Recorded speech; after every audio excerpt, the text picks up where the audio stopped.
Nous ouvrons notre journal avec cette pensée du pape François. Le chemin de la paix qui guérit les conflits et régénère la fraternité est marqué par le dialogue. Nous devons nous aider à croire au pouvoir patient et doux du dialogue. Ce n'est pas une route facile, mais il n'y a pas d'alternative pour parvenir à la réconciliation. C'est un voyage apostolique.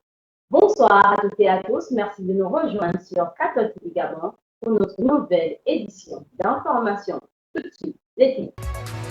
Magistère universel, écuménisme, le pape François appelle à ne pas se résigner au divisions. Dans le magistère local, réunion de mise en place d'une pastorale d'ensemble à la paroisse Roi-Mage d'Accueil. C'était hier 2 décembre 2021. Lancement de la neuvaine de prière à l'Immaculée Conception de Marie à la paroisse Notre-Dame de l'Auguré. C'était tout pour les titres, leur analyse dans un instant. Pour la deuxième journée de visite à Chypre, le Saint-Père a rencontré le Saint-Synode de l'Église orthodoxe chypriote.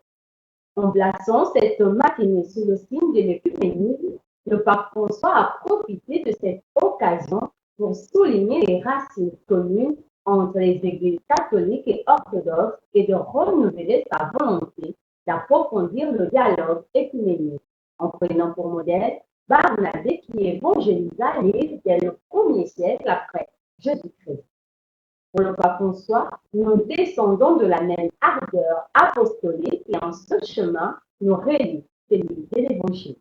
Voilà, le Saint-Père qui, tout à l'heure, à l'issue de sa rencontre avec le patriarche Chrysostome, a écrit ces paroles, ces mots dans le livre d'or. Pèlerin à Chypre, perle d'histoire et de foi, j'invoque de Dieu l'humilité et le courage pour cheminer ensemble vers la pleine unité et donner au monde, à l'exemple des apôtres, un message fraternel de consolation et une vie de témoignage et d'espérance. Béatitude, merci de nous avoir parlé de l'Église mère au milieu du peuple. Voici le chemin qui nous unit comme pasteurs. Allons vers l'avant ensemble sur ce chemin. Et merci beaucoup pour avoir parlé de dialogue. Nous devons toujours procéder continuer sur la voie du dialogue, un chemin fatigant, patient et sur un chemin de courage. Parésia et patienza, a-t-il écrit en grec.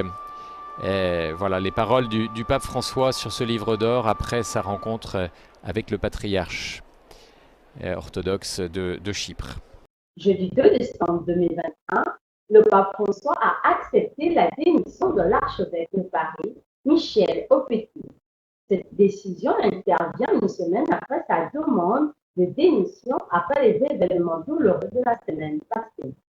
Suite à l'acceptation de la remise de sa charge par le Saint-Père et pour la préservation du diocèse de Paris de la division, Monseigneur Michel Aupetit déclare.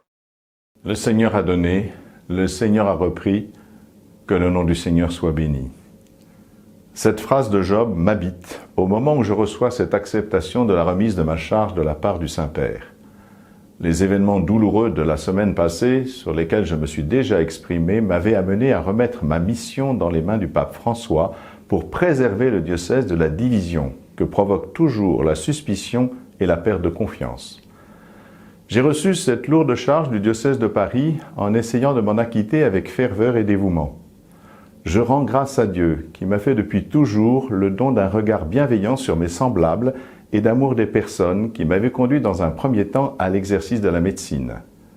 Prendre soin est quelque chose de profondément ancré en moi et les difficultés relationnelles entre les hommes ne l'entament pas. Je suis heureux d'avoir servi ce diocèse avec des équipes magnifiques, claires, laïques, consacrées, totalement dévouées au service du Christ, de l'Église et de leurs frères. Il y a trop de personnes à remercier pour que j'en fasse une liste exhaustive. Le jour de mon entrée au séminaire, j'ignorais totalement où cela allait m'entraîner. Mais la confiance en Jésus-Christ qui m'habitait alors continue de me rendre totalement disponible pour le suivre où il voudra. J'ai bien sûr été fortement troublé par les attaques dont j'ai été l'objet. Aujourd'hui, je rends grâce à Dieu d'avoir le cœur profondément en paix. Je remercie les très nombreuses personnes qui m'ont manifesté leur confiance et leur affection depuis ces 8 jours. Je prie pour ceux qui, peut-être, m'ont souhaité du mal, comme le Christ nous a appris à le faire, lui qui nous aide bien au-delà de nos pauvres forces. Je demande pardon à ceux que j'aurais pu blesser et vous assure tous de mon amitié profonde et de ma prière qui vous seront toujours acquises. Le diocèse de Paris est habité d'un profond dynamisme. Il est en route pour une nouvelle façon de vivre la fraternité à partir de notre baptême commun dans une synodalité sans posture entre les différents états de vie. J'ai une totale confiance dans ce qui a été initié avec les vicaires généraux et les différents conseils qui m'entourent. Cet élan ne retombera pas. Et je demande à tous d'œuvrer pour que s'accomplisse dans le souffle du Saint-Esprit ce qui a été commencé. Je vous reste totalement unis et marche avec vous vers l'accomplissement du salut. Je ne peux que redire le message de ma toute première homélie. Ne regardez pas l'archevêque, regardez le Christ. Merci. Le Saint-Père a nommé administrateur apostolique Monseigneur Pontier, 118 ans, archevêque émérite de Marseille et ancien président de la Conférence des évêques de France. Réunion de mise en place d'une pastorale d'ensemble à la paroisse Les Rois Mages d'Acquélie. C'était hier, jeudi 2 décembre 2021, en après-midi à la paroisse Les Rois Mages d'Acquélie, que Monseigneur Benoît Diémier, curé de la dite paroisse, a présidé avec les prêtres de la commission liturgie, inculturation et pèlerinage, une réunion de mise en place d'une pastorale d'ensemble. Le thème était axé sur le temps de l'Avent, la présentation des sous-commissions et l'annonce des objectifs que vise le Père archevêque au cours de cette année pastorale 2021-2022, particulièrement au cours des célébrations eucharistiques. D'abord, ça n'existe pas la sous-commission pèlerinage, d'accord? Parce qu'il y a une importante urgence, c'est que les pèlerinages rentrent dans d'abord une démarche spirituelle. C'est un lieu de conversion, un lieu réel avec Dieu, un lieu de transformation de nos vies, pas un lieu de tourisme spirituel. D'où ce que je dis, il y a désormais un avant, un pendant et un après. Avant d'aller en pèlerinage, d'accord, il faut une formation. Pendant, on a accompagné. Et après, on voit, maintenant vérifier aussi après, est-ce que les pèlerinages portent du fruit pour notre diocèse? Parce que les gens qui partent, ça fait des milliers de personnes qui sont parties, qui dépendent des 1 million, 3 millions, 10 millions. Puis on voit en fait, ça n'a pas un impact sur la vie du diocèse. Donc on voudrait vraiment amener que les pèlerinages soient des lieux vraiment de marche avec le Seigneur, de conversion. Mais, soit dit en passant, en rentrant dans la grande logique, en fait, de la grande commission, il y a une même réalité, c'est qu'on a amené le feu profane dans les églises. Je vais m'expliquer. Tout ce que nous faisons là d'abord, c'est qu'on rentre dans la liturgie de le Saint des Saints. Jésus qui est le grand prêtre. Donc il y a une dimension spirituelle. Une dimension aussi que dans le temple de Dieu, il y a le parvis, le Saint et le Saint des Saints.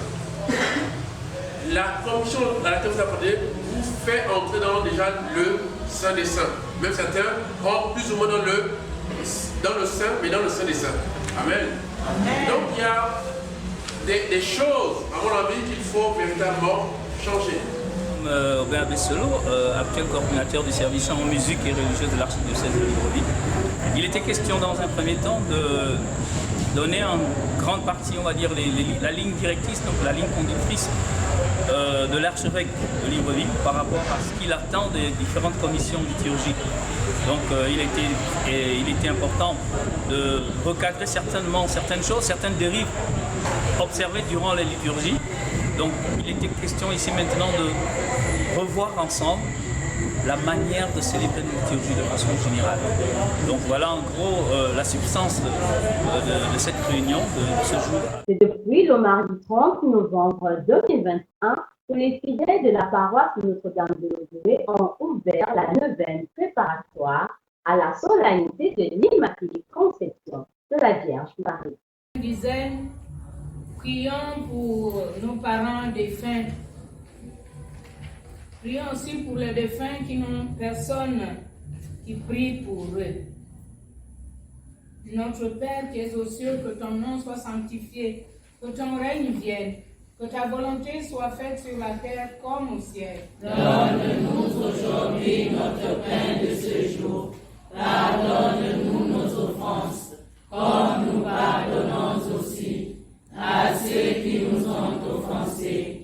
Et ne nous soumets pas à la tentation, mais délivre-nous du mal. Car c'est à toi qu'appartiennent le règne, la puissance et la gloire, pour les siècles des siècles. Amen. Une table ronde demain à 14h à la quasi-paroisse Saint-Albert-le-Grand, dont le thème portera sur les violences que subissent les enfants ou qu'ils produisent.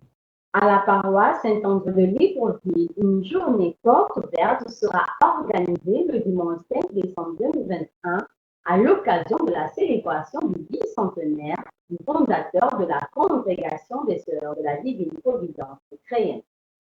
Nécrologie. Décédé le 25 novembre dernier à Libreville, c'est ce vendredi 3 décembre 2021 qu'une halte a été observée pour un office religieux à la cathédrale Notre-Dame de l'Assomption Vallée Sainte-Marie en faveur du journaliste Mathieu Koumba. Les textes extraits de la Bible que nous venons d'entendre nous invitent à l'espérance et à la paix. Une paix fondée sur l'affirmation que Dieu a créé l'homme pour la vie et non pour la mort. Et que la vie des justes est dans la main de Dieu.